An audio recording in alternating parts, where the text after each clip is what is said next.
নমস্কার বন্ধুরা, আমি সুমন আর আমার এই ছোট্ট ছাদ বাগানে তোমাদের সবাইকে স্বাগত। সকাল সকাল ছাদে চলে এসেছি শাক তুলবো বলে। প্রথমেই আমি কিন্তু এই কলমি শাকগুলোকে তুলে নিচ্ছি। আর এই বেডের মধ্যে যে শাকগুলো দেখছো, এই শাকের কিন্তু আমি ডাল এর মধ্যে বসিয়েছিলাম। আর যখন এই ডাল বসিয়েছিলাম তোমাদের তো দেখিয়েছিলাম। আর কয়েকদিনের মধ্যেই কিন্তু ডালগুলো থেকে শাক হয়ে গিয়েছে। এখানে কিন্তু আমি ডগাগুলো কেটে নিয়েছি, ফের আবার নতুন করে কিন্তু এর মধ্যে শাক হবে। আর এই বেডের মধ্যে এই যে লাল শাকগুলো হয়েছে, এরও এরকম ডগা কেটে নেবো, তাহলে নতুন করে আবার শাক হবে। আর এই শাকগুলো তুলে নেওয়ার পরে আজকের কিন্তু আমার যে ড্রাগন গাছগুলো রয়েছে, ওই গাছগুলোতে হচ্ছে খাবার দেব। আর তারপরে কিন্তু গাছের গোড়ায় মালচিং করে দেব। এখানে আমি লাল শাকগুলো তুলে নিয়েছি। আর এই বেডের মধ্যে যে লাল শাকের গাছগুলো রয়েছে, এগুলোকে কিন্তু তুলে দেব, কারণ এখান থেকে কিন্তু আমি দুবার শাক তুলে খাওয়া হয়ে গিয়েছে। আর এখন কিন্তু প্রত্যেকটা হচ্ছে গাছে দেখতে পাচ্ছি বীজ হয়ে গিয়েছে। তাই সব হচ্ছে শাকগুলো দেখো এখান থেকে তুলে দিয়েছি। আর এই বেডের মধ্যে আবার অন্য কিছু বসিয়ে দেব। আর এই দেখো প্রত্যেকটা গাছে বীজ হয়ে গিয়েছে। আর এই গ্রুপ একটা থেকেও হচ্ছে যে বড় শাকগুলো রয়েছে, এগুলোকে তুলে নেব। আর এখন কিন্তু প্রচণ্ড রোদ্দুর উঠে গিয়েছে, ছাদে কিন্তু আর বেশিক্ষণ থাকা যাচ্ছে না।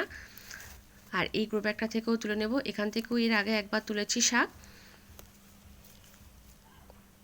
আর এখানে কিন্তু আমার সব শাক তোলা হয়ে গিয়েছে। ঝুড়ির মধ্যে রয়েছে লাল শাক আর হচ্ছে কলমি শাক। আর এই যে গাছ সময় শাকগুলো তুলেছি, এগুলো তো খাওয়া যাবে না, বীজ হয়ে গিয়েছে। আর এইগুলোকে নিয়ে আমি কিন্তু এখন নিচে চলে যাব। প্রচণ্ড রোদ্দুর উঠে গিয়েছে, একটু ছায়া পড়লে তারপরে ছাদে আসব। আর একটু রোদ্দুর কমতেই আমি কিন্তু ছাদে চলে এসেছি। আর আজকের কিন্তু এই ড্রাগন গাছগুলোতে আমি কিন্তু খাবার দেব, তারপরে গাছের গোড়ায় মালচিং করব। আর এখানে কিন্তু আমার হচ্ছে 4টে ফলের ক্যারেটের মধ্যে গাছ রয়েছে। আর এক একটা ক্যারেটের মধ্যে কিন্তু 3টে থেকে 4টে করে গাছ রয়েছে।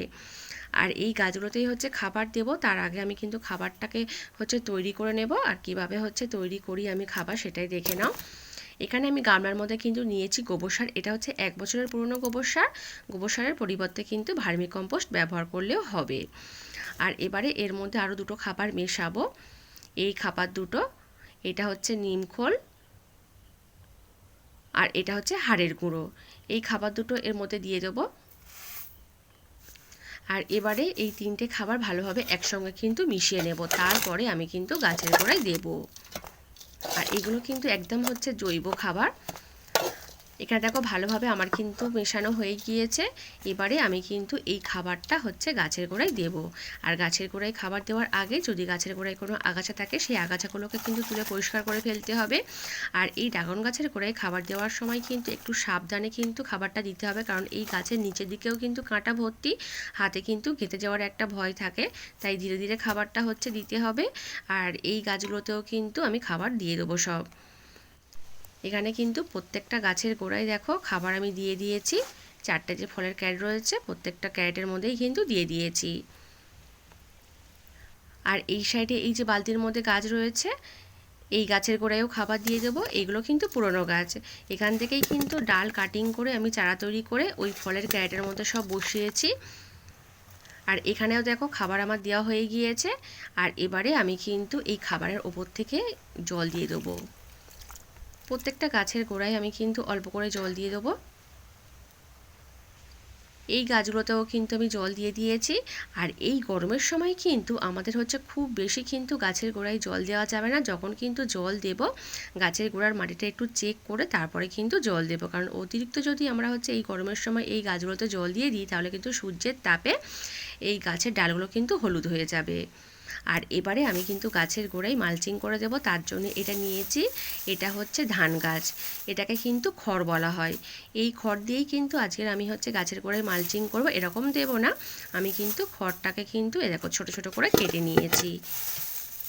এইগুলো দিয়েই কিন্তু গাছের গোড়ায় হচ্ছে মালচিং করে দেব।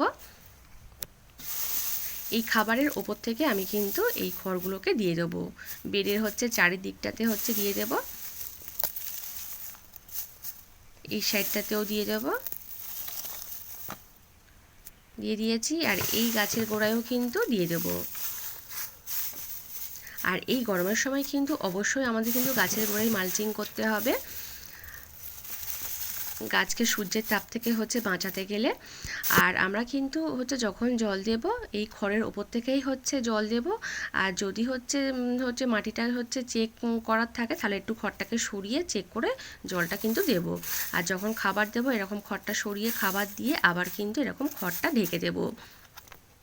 আর এই মালচিং কিন্তু শুধু আমরা গাছকে বাঁচাতে করব না, এই যে গাছের গোড়ায় খাবারটা দিলাম, অতিরিক্ত যদি বৃষ্টি হয় এই খাবারটা কিন্তু জলে ধুয়ে বেরিয়ে যাবে। আমরা যদি এরকম গাছের গোড়ায় মালচিং করে দিই খাবার দেওয়ার পরে, তাহলে কিন্তু অতিরিক্ত বৃষ্টি হওয়ার পরেও কিন্তু এই খাবারটা ধুয়ে যাবে না। তোমরা যারা এখনও এই এপ্রিল মাসে গাছের গোড়ায় খাবার দাওনি, দিয়ে দাও, আর এরকম মালচিং করে দাও, গাছগুলো কিন্তু খুব ভালো থাকবে। আর শুধু ড্রাগন গাছের গোড়ায় নয়, এই গরমের সময় কিন্তু আমরা প্রত্যেকটা গাছের গোড়ায় কিন্তু মালচিং করে দিতে পারি, তাহলে গাছ খুব ভালো থাকবে। আর এই গাছগুলোতে কিন্তু এখনও ফল হয়নি একবারও, আশা করছি এবছর ফল পাবো। আর যখন গাছে ফুল আসবে অবশ্যই তো তখন তোমাদের সঙ্গে শেয়ার করব। আর এই গাছের গোড়ায় কিন্তু আমরা ঠান্ডা রাখতে মাঝের মধ্যে কিন্তু একটা তরল সার দেবো, সেটা ঘুঁটে ভেজানো জল 10 দিন ছাড়া। আর আজ কিন্তু বন্ধুরা এই পর্যন্ত।